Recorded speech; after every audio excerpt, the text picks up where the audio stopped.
నమస్తే welcome to our channel.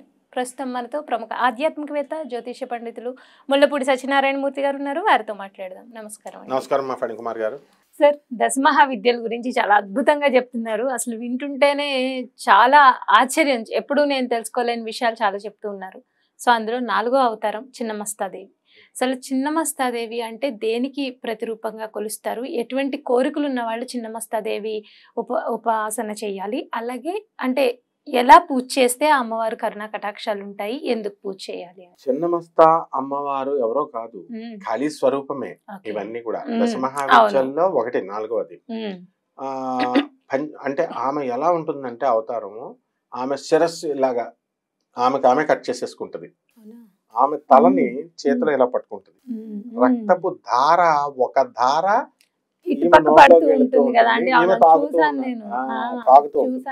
రెండు శాకిని డాకిని అని మనకెప్పుడు విజయాలు ఉంటారనమాట. ఆమె చెలికెత్తలు వాళ్ళ దగ్గర నుంచి వాళ్ళు నీరు తాగుతా, ఈ రక్తధారలు తాగుతా ఉంటారు. 2 దారులు అలా వెళ్తాయి. ఒక శవం మీద నుంచొని ఉంటుంది. అంటే ఇవన్నీ కూడా ఏమిటిరా అనంటే మనకి చిన్నమస్తా అమ్మవారు కాలాన్నే కంట్రోల్ చేసే తల్లి. అందువలన రాజరప్ప అని ఒక ఊరుంటుంది. అక్కడ ఈ ఎలాగైతే తారాపీఠ్ ఇవన్నీ ఒరిస్సా, భువనేశ్వర్లు, బీహార్లో ఉన్నాయో, బెంగాల్లో, అలాగే ఈ రాజరప్ప అనేటటువంటి దేవాలయంలో ఈ అమ్మవారు మూల విగ్రహం ఉంటుందన్నమాట. చాలా మంది వెళ్తారు. మనం ఏమనుకుంటామంటే ఇది కొత్తగా వచ్చిందేమో అనుకుంటాం. కాదు, Orissa, Bihar, west Bengal, northern India అంతా కూడా ఈ చిన్నమస్తాదేవిని, దశమహావిద్యల్ని ఈ కాలం కాదు ఆ కాలం నుంచి పూజ చేసేవారు. అయితే మనకు అవసరం లేదు కాబట్టి మనం ఏం చేసామంటే లక్ష్మీ, సరస్వతి, సాత్విక రూపాలు కదా. ఇంతకు ముందు ఏం చేసేవాళ్ళం, మనం ఇండియా చాలు అనేవాళ్ళం. పిల్లని ఇవ్వాలంటే పక్క ఊరు వాళ్ళకి ఇవ్వాలి, పక్క జిల్లా వాళ్ళకి ఇవ్వాలంటేనే. ఇప్పుడు అమెరికా, లండన్ ఎవరి ఇష్టం వచ్చినట్టు వాళ్ళు అలాగే వెళ్ళిపోతున్నారు.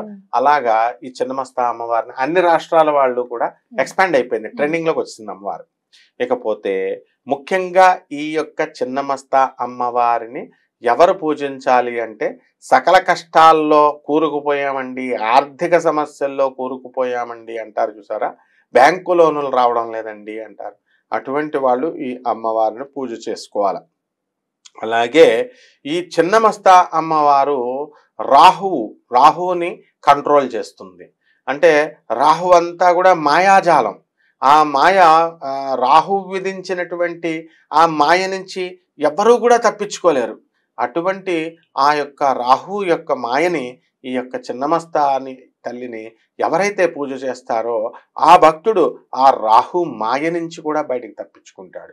జ్ఞానినామపి చేతాంసి దేవీ భగవతి హిసా బలాదాకృష్య మోహాయ మహామాయా ప్రయచ్చతి.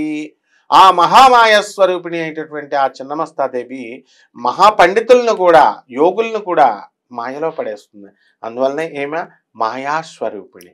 అయితే ఒకానొక సందర్భంలో మరి భండాసురుడితో యుద్ధాలు జరుగుతున్నప్పుడు లలిత అమ్మవారి కడుపు నుంచి ఒక్కొక్కళ్ళు ఆమె శరీరం నుంచి దశమహావిద్యల అమ్మవార్లు అందరూ ఒకళ్ళు పుడతారు. అనేక కథల్లో, అనేక పురాణాల్లో అనేక కథలు ఉన్నాయి. అందులో ఏంటంటే వారాహి, ప్రత్యంగిర, ఇలాగ కాళి, మహాకాళి, తార, చిన్నమస్తా అందరూ వచ్చేస్తారు. అందరు వచ్చేసిన తర్వాత వీళ్ళు రాక్షసులపైన యుద్ధం చేస్తున్నప్పుడు ఏం జరుగుతుందంటే, చిన్నమస్తా అమ్మవారు దగ్గర ఉన్నటువంటి జయ విజయని ఆ భండాసురుడు తన మాయా ప్రభావంతో హిప్నటైజ్ చేస్తాడు.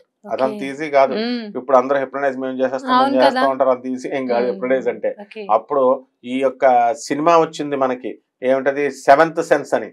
అందులో ఇలా కళ్ళతో అలా చూడగానే వాడు వెళ్ళి వాళ్ళలో వాళ్ళు పోలీసు వాళ్ళు కాల్ చేసుకుంటారు. అలా that is called real hypnotism. అందువల్ల వీళ్ళిద్దరు కొట్టేసుకొని ఏం చేస్తారంటే, మాకు ఆకలేస్తుంది అని చెప్పేసి అమ్మవారిని అడిగితే వాళ్ళ యొక్క భయంకరమైనటువంటి ఆకలిని ఎంతమందిని వాళ్ళు భక్షిస్తున్నా సరే, ఈ అమ్మవారు, చిన్నమస్తా అమ్మవారి యొక్క అసిస్టెంట్స్ అయినటువంటి జయా విజయాలు వీళ్ళకి ఆకలి తీరడం లేదు. వాళ్ళే శాకిని డాకినీలు అంటాం. తీరకపోతే అప్పుడు జగన్మాత అయినటువంటి చిన్నమస్తాదేవి కరుణామయి, తన చెలికెత్తలకి ఆకలి, తన బిడ్డలు కదా వాళ్ళు కూడా, అందువలన వాళ్ళకి ఆకలి తీరాలనే ఉద్దేశంతో తన శిరస్సునే కట్ చేసేసుకొని ఆ వీళ్ళకి బ్లడ్ కింద ఆ రక్తధారలు ఇచ్చేసరికి అప్పుడు ఆకలి బాధ అప్పుడు తీరుతుంది. అంటే కొన్ని కోట్ల మంది జీవుల్ని తినేసినా కూడా వాళ్ళకి ఆకలి తీరదు. అందువల్లనే మంత్రించి ఎలాగైతే మనం ఈ యొక్క పోతులూరు వీరబ్రహ్మేంద్ర గారి సినిమాలో అన్నం ఇలాగ పెడితే వాళ్ళ శిష్యుడు సిద్ధయ్య ఇలాగ పెద్దగా అయితే బ్రహ్మంగారు ఇలాగా ఎన్టీ రామారావు గారు ఒక ముద్ద చేసి ఆయన నోట్లో వేస్తారు. వేయగానే ఆకలంతా కూడా ఆయన కడుపు తీరిపోతుంది. అంటే మహాత్ములు చేసినప్పుడు మాత్రమే తీరుతుంది ఆకలి.